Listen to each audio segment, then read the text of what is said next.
Mga kapaglaom, maayong buntag kaninyong tanan og Happy Preparation Day.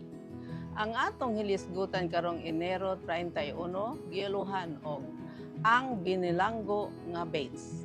Ang atong teksto makita sa Mateo 6:34. Igo na alang sa adlaw ang iyang kaugalingong kalibog.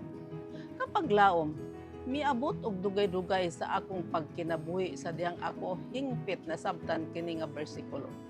Ang bagong International Version sa Biblia nagbutang sa labaw nga pagkatin-aw niini nga nagaingon, igo na alang sa usa ka adlaw ang iyang kaugalingong kalibog. Ang batan-ong Bates sa siguro magauyon niini. Ang iyang mga panimpalad taliwala sa 1807 o 89 tipik lamang sa mga kalisod nga iyang pag-atubangon. Ang dakong pagkausab nga kahimtang sa iyang kinabuhi nahitabo ni adtong April 27, 1810. Nianang gabi una, usa ka press gang o grupo sa mga sundalo nga nagapanglista og pinugsanay aron mahimong sundalo alang sa England. Kining grupo, mga 12 ka buok uban sa ilang opisyal, misulod sa giabangan ni Bates nga balay sa Liverpool, England. O gidakop siya uban sa daghan pang mga Amerikano o gipugos sila nga magpalista alang sa British Navy bisan ang ilang mga dokumento nagpahayag nga sila mga lumulupyo sa Estados Unidos or US citizens. Alang kanamo matud pa ni Bates, kadto nga mga pagtagad kanamo magapabilin nga magapuyo sa daplin sa among handurawan apan lahi kini nga mga panahon. Ang Britain anaa sa taliwala sa pakigbisog sa kamatayon batok ni Napoleon ug ang iyang navy nagkinahanglan og mga lalaki. Tungod sa ubos nga sweldo ug mahugaw nga kahimtang sa pamuyo, dili maayo nga pagkaon ug naandan nga panglatigo, imposible nga sila makadani og daghang recruits o bag-o mga miyembro. Sa pagsugod sa giyera tali sa Amerika o Britain, niadtong 1812 ang British Navy adunay nalakip nga hapit 6,000 ka mga Amerikano. Ang nag-edad og 17 anyos nga si Bates mugahin sunod sa 5 ka tuig gikan 1810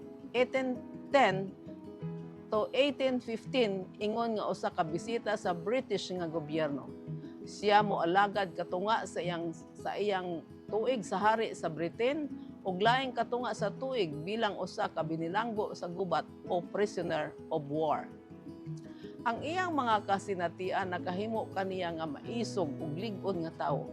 Pag-abot sa gubat ni adtong 1812 giauhag sa British ang 200 ka mga Amerikano ilalom sa grupo ni Bates aron sa pakig-away uban kanila batok sa mga Friends. Unom lamang lakip si Bates ang mibalibad. Ang iyang pamalibad pinasikad sa iyang prinsipyo nakahimo sa iya og daghang problema. Usa ni ana kahigayon sa pakig-away sa mga barko sa Friends, ang tanang Amerikano gawas kay Bates mi-report sa og mitabang sa mga British. Tungod sa pagdumili ni Bates, gibunalan siya sa usa ka British official hangtod nahagba siya sa salog ug gikadinahan ang iyang mga bitiis.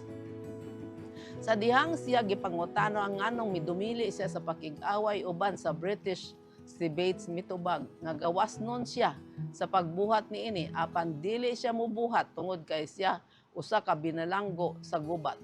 Nian ang puntuha, si Bates gipahibalo sa opisyal nga kung magsugod na ang gubat, ipalatos siya o gihigot sa kable dito sa layag sa barko aron maoy puntingon sa mga tao sa Friends. Ang espiritu sa pagkagawas noon og determinasyon nagahulagway kang Joseph Bates sa nahabilin nga panahon sa iyang kinabuhi. Og kini nga pinasukad sa prinsipyo og maisubong paagi sa kinabuhi, maoy nakapahimo kaniya nga mapugsanon ng klase sa pagkatao nga mag-aatubang sa iyang mga kusog ug magabutangad sa iyang mga kusog ngadto sa pagtukod sa usa ka bundok sa dihang naguba ang militarismo. Hinaot nga magdugang ang iyang kaliwatan. Nagkinahanglan ang Dios og mga Joseph Bates sa matag usa ka kongregasyon. Mag-ampo kita. Dios ug may gugmaon namong Aman sa langit, salamat nga imong gitabangan ang tao nga magadala sa imong matuod nga katawhan aron madala ang matuod nga kahulugan sa tagna gikan sa imong nga pulong. Salamat nga ikaw nagapadayon sa paggiya sa imong mga katawhan nga sila magamanlampuson alang sa imong buhat ug sa ngalan ni Hesus. Amen.